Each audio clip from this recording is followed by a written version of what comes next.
ನಿಷೇಧ ವಿಚಾರದಲ್ಲಿ ಕೆಲವರು ಬ್ಯಾನ್ ಆಗಿದೆ ಅಂತ ವಾಪಸ್ ಪಡೆದಿದ್ದಾರೆ. ನೋಡಿ, ಇವತ್ತು ಪಾನ್ ಮಸಾಲದಲ್ಲಿ ನಾವು ನಿಕೋಟಿನ್ ಮತ್ತು ಈ ತಂಬಾಕು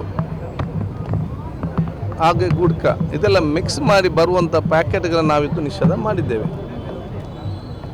ಪಾನ್ ಮಸಾಲದಲ್ಲಿ ನಿಕೋಟಿನ್ ಮತ್ತು ತಂಬಾಕು ಮತ್ತು ಗುಟ್ಕಗಳು ಕೆಲವೊಂದು ಕಡೆ ಮಿಕ್ಸ್ ಆಗಿ ಇವತ್ತು ಬರ್ತಾ ಇದೆ. ಇದನ್ನು ನಾವು ಇವತ್ತು ಬ್ಯಾನ್ ಮಾಡಿದ್ದೇವೆ. ಅದಲ್ಲದೆ ಪಾನ್ ಮಸಾಲೆ ಅದು ಸಪ್ರೇಟಾಗಿ ಪಾನ್ ಮಸಾಲೆ ಬರೋದಾದರೆ ನಮ್ಮದು ಯಾರು ಕೂಡ ಪ್ರಾಬ್ಲಮ್ ಇಲ್ಲ.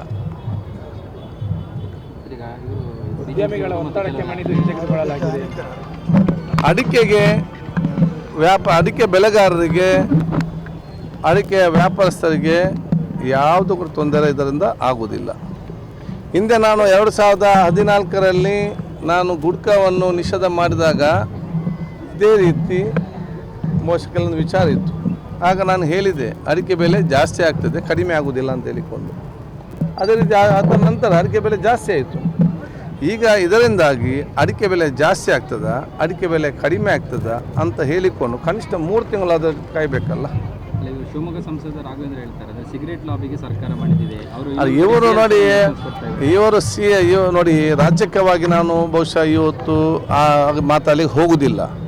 ಇದರಲ್ಲಿ ಆ ರೀತಿ ಯಾವುದೇ ಒಂದು ನಮಗೆ ಉತ್ತಮವಾದ ಆರೋಗ್ಯಕ್ಕೆ ಪೂರಕವಾದ ಉತ್ತಮ ಉದ್ದೇಶ ಇಟ್ಟುಕೊಂಡು ನಾವೊಂದು ಯೋಜನೆ ತಂದರೆ ಆರೋಪ ಮಾಡೋದಾದರೆ ಸಾರ್ವಜನಿಕ ಆರೋಪ ಏನಿದೆ, ಇವರೆಲ್ಲ ಗುಡ್ಕ ಲಾಬಿಗೆ, ಪಾನ್ ಮಸಾಲದ ಕಂಪನಿ ಲಾಬಿಗೆ ಇವತ್ತು ಮಾರಕವಾಗಿ ಯಾರು ಇವತ್ತು ಸ್ಯಾಚರನ್ನು ಕಳಿಸ್ತಾರೆ ಅವರ ಲಾಬಿಗೆ ಮಣಿದು ಇವತ್ತು ಒತ್ತಾಯ ಮಾಡ್ತಿದ್ದಾರೆ ಅಂತೇಳಿ ಜನರ ಸಾರ್ವಜನಿಕರ ಆ ಭಾವನೆ ಮತ್ತು ವಿಚಾರಗಳಿಗೂ ಇದೇ ಹೇಳಿಕೆ ಬಯಸ್ತೇನೆ. ಸಾರ್ವಜನಿಕ ಸ್ಥಳಗಳಲ್ಲಿ ಕಾರ್ಯಕ್ರಮಗಳನ್ನು ನಿರ್ಬಂಧ ಮಾಡುವಂಥ ಕಾಯ್ದೆ ವಿಚಾರ ಚರ್ಚೆ ಆಗ್ತಾ ಇದೆ. ಅದು RSS ಇರ್ಬೋದು ಅಥವಾ ಬೇರೆ ಧಾರ್ಮಿಕ ಸಂಘಟನೆಗಳಿರ್ಬೋದು. ಈ ರೀತಿಯಲ್ಲಿ ನೋಂದಣಿ ಆಗದೇ ಇರುವಂಥ ಸಂಘಟನೆಗಳಿಗೆ ಅನುಮತಿ ಕೊಡಬಾರದು ಅನ್ನುವಂಥ ರೀತಿಯಲ್ಲಿ ಕಾಯ್ದೆಗಳನ್ನೇನೋ ಮಾಡ್ತಾ ಇದ್ದಾರೆ. ಬೇರೆ ಧಾರ್ಮಿಕ ಕಾರ್ಯಕ್ರಮಗಳಿಗೆ ಅಡ್ಡಿ ಆಗೋದಿಲ್ಲ ಅಂತ ಅನ್ಸುತ್ತೆ. ಇದೆಲ್ಲ ನೋಡಿ ಸಂವಿಧಾನಕ್ಕೆ ಅನುಗುಣವಾಗಿ, ಕಾನೂನಿಗೆ ಅನುಗುಣವಾಗಿ ಸರ್ಕಾರ ತೀರ್ಮಾನ ತಗೊಳ್ತದೆ.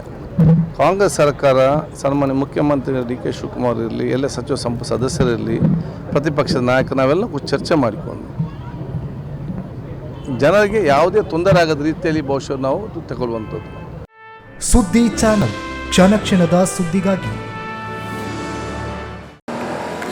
That's my gadget. Let's go have some fun then.